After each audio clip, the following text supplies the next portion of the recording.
Welcome back to our 5-year nursing tutorial YouTube channel. In this class, we are going to study with another topic, that is anemia in pregnancy. First, we'll see the meaning, definition of anemia. Here, it's a low level of hemoglobin. HB level is low and that is going to vary by trimester. We'll see in the first trimester, second trimester and the third trimester. In the first trimester,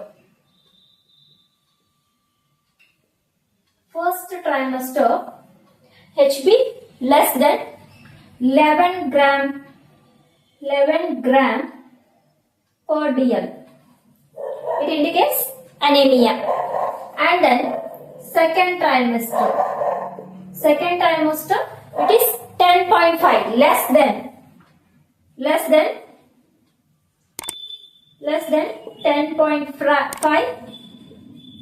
gram per dl. And then comes to the third trimester. Again it is less than 11 gram per dl. Here it is going to indicate anemia, that is in the pregnancy. And then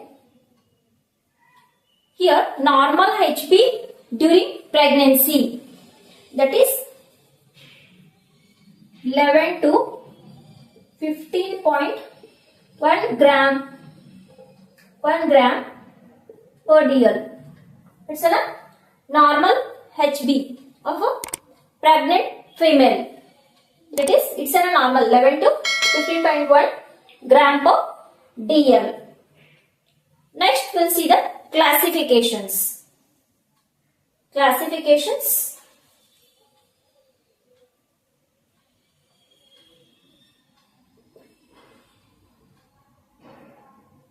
Here, there are three classifications. First one is physiological.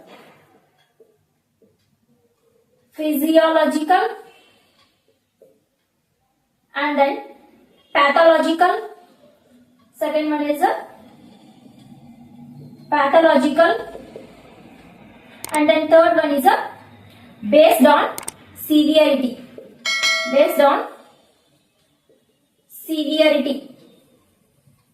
Here, first there is a physiological.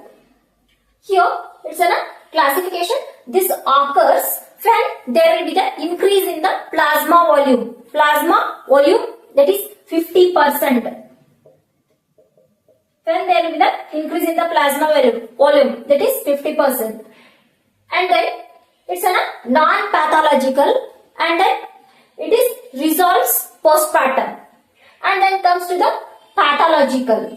It's also one of the classification of this one, anemia in pregnancy. That is, it is due to some disease conditions. Or nutritional deficiencies or severe blood loss. That it may be antepartum or postpartum.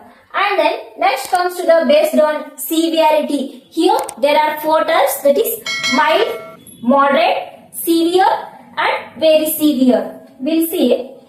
First there is a mild, after that moderate, after that severe and then very severe. Here it is less than 4 gram per dl. That is, we can call it as very severe. And then here it is less than 7 gram per dl. And then here it is 7 to 9.9 gram per dl. And then here mild means it is 9 to 10.9 gram per dl.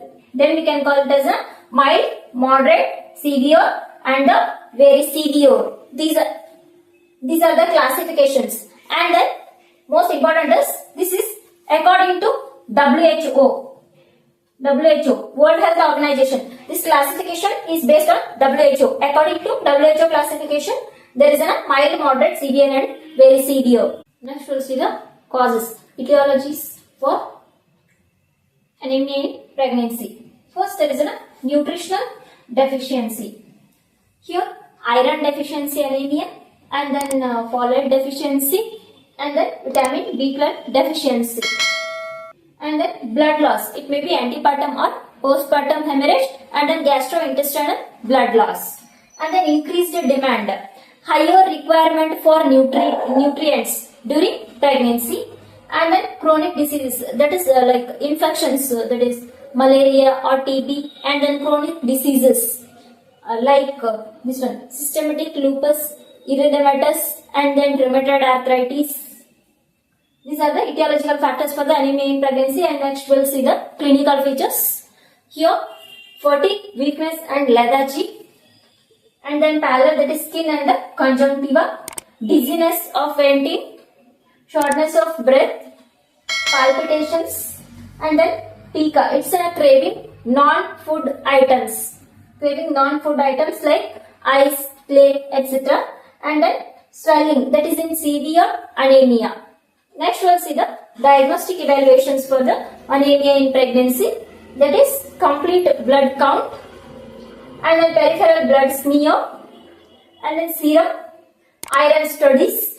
After that, serum vitamin B12 and folate levels to detect the deficiencies. These are the diagnostic evaluation, diagnostic test for the anemia in pregnancy. Next we'll see the management of anemia in pregnancy. First and foremost, oral iron supplements, and then intravenous iron in severe cases, and then folic acid supplements can be given, and then vitamin B12 injections or oral supplements can be given, and then blood transfusion in severe cases if needed. And then requirement of iron in pregnancy. This is very important. During the first trimester, during the first 3 months of pregnancy, 15 to 30 mg per day iron is needed. And then second trimester, 30 to 60 mg per day, and then the third trimester, here 30 to 60 mg per day. It's a requirement of iron in pregnancy. And then here only 10% of dietary iron is absorbed. Only 10% is going to absorb. Next we'll see the complications. Here maternal complications and the fetal complications. First we'll see the maternal complications. Here increased risk of infections, that is during pregnancy, and then preterm labor, delivery, and then heart failure can be, and then postpartum hemorrhage. These are the maternal complications. And then comes to the fetal complications, that is intrauterine growth restriction or retardation, and then preterm birth, and then increased perinatal mortality. These are the complications. This is all about the management and complications of anemia in pregnancy. I hope you all are clear with the topic. Please like, share and subscribe to my YouTube channel. Thank you for watching.